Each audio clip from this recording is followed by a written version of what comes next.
जय श्री कृष्णा सभी भक्तजनों को। आज हम शनि प्रदोष व्रत की व्रत कथा सुनेंगे। तो शुरू करते हैं। बोलो हर हर महादेव।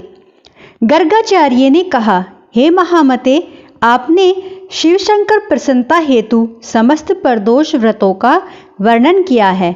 अब हम शनि प्रदोष व्रत विधि सुनने की इच्छा रखते हैं, सो कृपा करके सुनाइए। तब सूत जी बोले, हे ऋषि, निश्चयात्मक रूप से आपका शिव पार्वती के चरणों में अत्यंत प्रेम है। मैं आपको शनि त्रयोदशी व्रत की विधि बतलाता हूँ, सो ध्यान से सुनो। एक निर्धन ब्राह्मण की स्त्री दरिद्रता से दुखी हो सांडिल्य ऋषि के पास जाकर बोली, हे महामुने, मैं अत्यंत दुखी हूँ, दुख निवारण का कोई उपाय बतलाइए।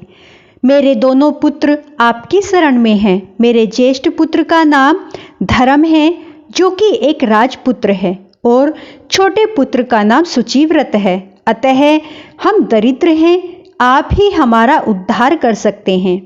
इतनी बात सुनकर ऋषि ने शिव प्रदोष व्रत करने को कहा। तीनों ने प्रदोष व्रत करने का निश्चय किया। कुछ समय पश्चात प्रदोष व्रत आया। तब तीनों ने व्रत का संकल्प लिया। छोटा लड़का, जिसका नाम सुचिव्रत था, एक तालाब पर स्नान करने को गया तो उसे मार्ग में स्वर्ण कलश धन से भरपूर मिला। उसको लेकर वह घर आया। उसने प्रसन्न होकर माता से कहा, माँ, यह धन मार्ग में प्राप्त हुआ है। माता ने धन देखकर शिव महिमा का वर्णन किया। अपने राजपुत्र को अपने पास बुलाकर बोली, देखो पुत्र, यह धन हमें शिव जी की कृपा से प्राप्त हुआ है। अतः प्रसाद के रूप में दोनों पुत्र इसे आधा आधा बांट लो। तब माता के वचन सुन राजपुत्र ने शिव पार्वती का ध्यान किया और बोला, पूज्य माता, यह धन आपके पुत्र का ही है, मैं इसका अधिकारी नहीं हूँ। मुझे भगवान शंकर और माता पार्वती जब देंगे तब ही लूंगा। इतना कहकर वह राजपुत्र शंकर जी की पूजा में लग गया। एक दिन दोनों भाइयों ने परदेश भ्रमण का विचार किया। वहां उन्होंने अनेक गंधर्व कन्याओं को क्रीड़ा करते हुए देखा। उन्हें देखकर सुचिव्रत ने कहा, भैया, अब हमें इससे आगे नहीं जाना चाहिए। इतना कह सुचिव्रत उसी स्थान पर बैठ गया, परंतु राजपुत्र अकेला ही उन स्त्रियों के बीच में जा पहुंचा। वहां एक अति सुंदर राजकुमारी थी, जो राजकुमार को देख रही थी और उस पर मोहित हो गई। राजपुत्र भी उसके पास पहुंचा और उसे मोहित होकर देखने लगा। तब राजकुमारी ने कहा, हे सखियों, इस वन के समीप ही दूसरा वन है, तुम वहां जाकर देखो, भांति भांति के पुष्प खिले हैं, बड़ा सुहावना मौसम है, उसकी शोभा देखकर आओ। मैं यहीं पर बैठी हूँ, मेरे पैर में बहुत पीड़ा हो रही है। यह सुन सभी सखियां दूसरे वन को चली गई। वह अकेली सुंदरी राजकुमार की ओर देखती रही। तब युवती बोली, आप कहाँ रहते हैं? वन में कैसे पधारे?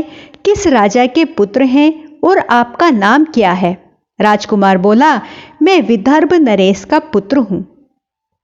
आप अपना परिचय दे। युवती बोली, मैं विद्रविक नामक गंधर्व कन्या हूँ। मेरा नाम अंशुमती है। मैंने आपके मन की स्थिति को जान लिया है कि आप मुझ पर मोहित हैं। विधाता ने हमारा संयोग किया है। युवती ने मोतियों का हार राजकुमार के गले में पहना दिया। राजकुमार हार को स्वीकार करते हुए बोला, हे भद्रे, मैं आपका यह प्रेम पूर्वक दिया हुआ उपहार स्वीकार करता हूँ, लेकिन मैं निर्धन हूँ। राजकुमार के इन वचनों को सुनकर गंधर्व कन्या बोली कि मैं जैसा कह चुकी हूँ वैसा ही करूँगी। आप 3 दिन बाद यहाँ वापस आना। अब आप अपने घर को जाइए। इतना कहकर वह गंधर्व कन्या सखियों से जा मिली। घर जाकर राजकुमार ने सुचिव्रत को सारा वृतांत कह सुनाया। जब तीसरा दिन आया, वह राजकुमार सुचिव्रत को लेकर उसी वन में जा पहुंचा।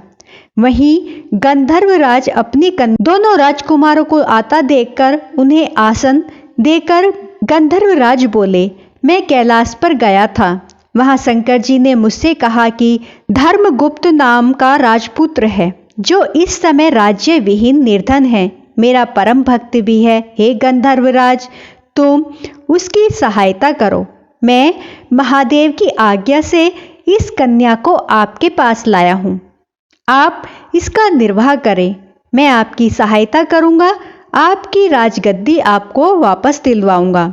इस प्रकार गंधर्वराज ने कन्या का विधिवत विवाह कर दिया।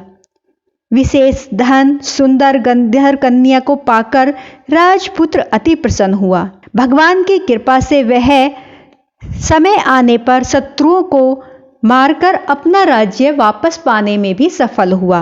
पूर्ण जीवन भर उसने राज्य भोगा और सुख भोगने के पश्चात शिव धाम को प्राप्त हुआ। तो दोस्तों, ये थी हमारी शनि प्रदोष व्रत की कथा। मेरी वीडियो आपको पसंद आई हो तो प्लीज दोस्तों लाइक, सब्सक्राइब, शेयर जरूर करें। बोलो हर हर महादेव।